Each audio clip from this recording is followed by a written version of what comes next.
विशिष्ट कवि पद्मभूषण रमाकांत रथ आम गहन नहांती देहांत हो जाए 91 वर्ष बयस शेष निश्वास त्याग कर भुवनेश्वर खारबड़ नगर स्थित बासभवन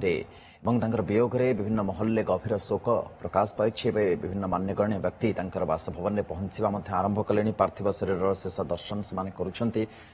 अनेक गुड़िए लेखा रही अनेक हृदय को छुईगला भाई लेखा रही खासकर श्री राधारू जदि कियदंश मुझे पढ़ाई चाहिए आज वर्तमान आम जी मन पकड़ा चाहिए। दर्शक बंधु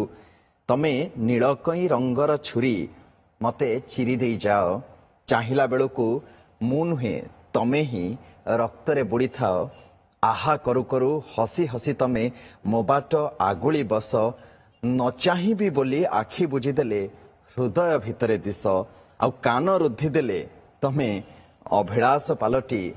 अथय कर। ये श्री राधार कियदंश मुझे निमंते पढ़िली वर्तमान रे विशिष्ट कवि रमाकांत रथन को मन पकड़ा जो कथा किसी समय तले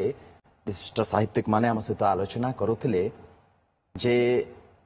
कौन थाए लेखारे लेखारे दर्शन थाए प्रतिटी लेखा आपण को रोमांचित करिथाए। आम सहित फोन लाइन में रोचते पूर्वतन मुख्य सचिव तथा विशिष्ट लेखक तरुण कांति मिश्र। चुक्त मिश्र स्वागत।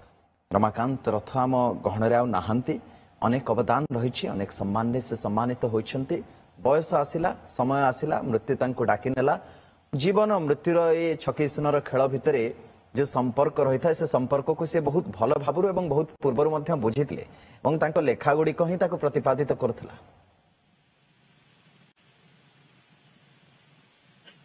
ये संवाद हृदय विदारक मु केवे कल्पना करनथली एभली गोटे खबर मते आज मिलिबो। मोर प्रिय कवि रमाकांत रथ आउ संसार नहांती तांका सहित मु काम करछि से मुख्य शासन सचिव थिला बेले अन्य समय एकाठी काम करछि अनेक दिन धरी एवं से अति उच्च कोटीर प्रशासक थिले किंतु ताठारु अधिक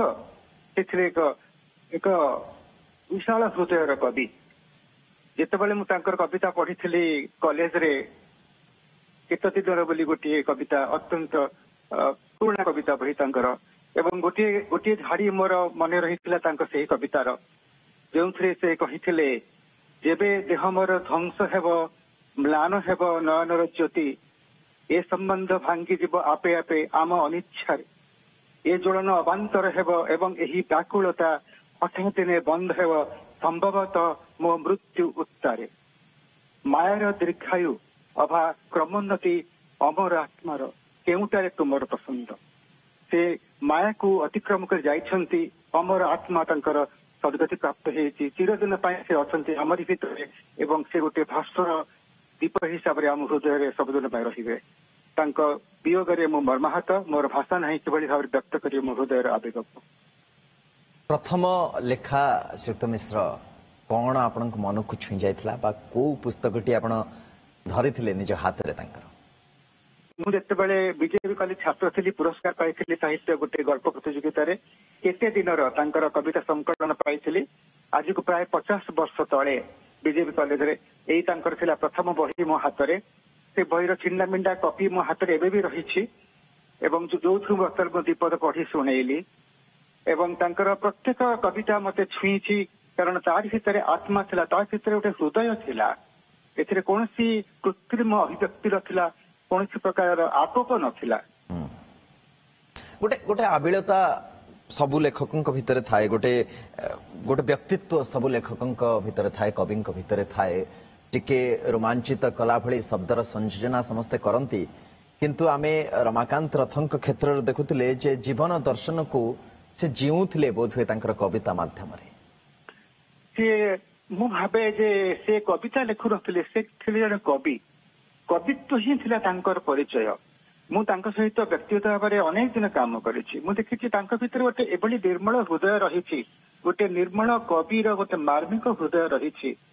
से अवसान नेबार शेष दिन पर्यंत मु तांक पाखरे थिली राति 8टा बेले ऑफिस रु विदाय नेले तांकर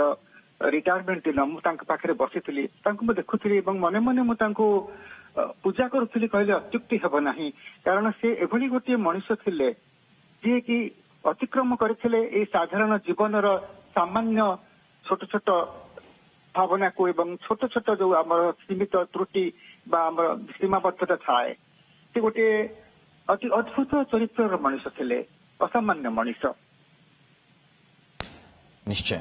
ଆଜି ସେ ଆମ ଗହଣରେ ନାହାନ୍ତି ଲେଖା ଥିଲା ତାଙ୍କର ନଥିବା ଜଣକ ନିଜକୁ ମୁଁ ଚୁନା ଚୁନା କରି ଭାଙ୍ଗିବାକୁ ବାହାରି ପଡ଼ିଲି ଭାବିଥିଲି ଭାଙ୍ଗିଦେବି ଏପରି ଯେ କେହି ଜାଣିବେନି ଦିନେ ଥିଲି ବୋଲି।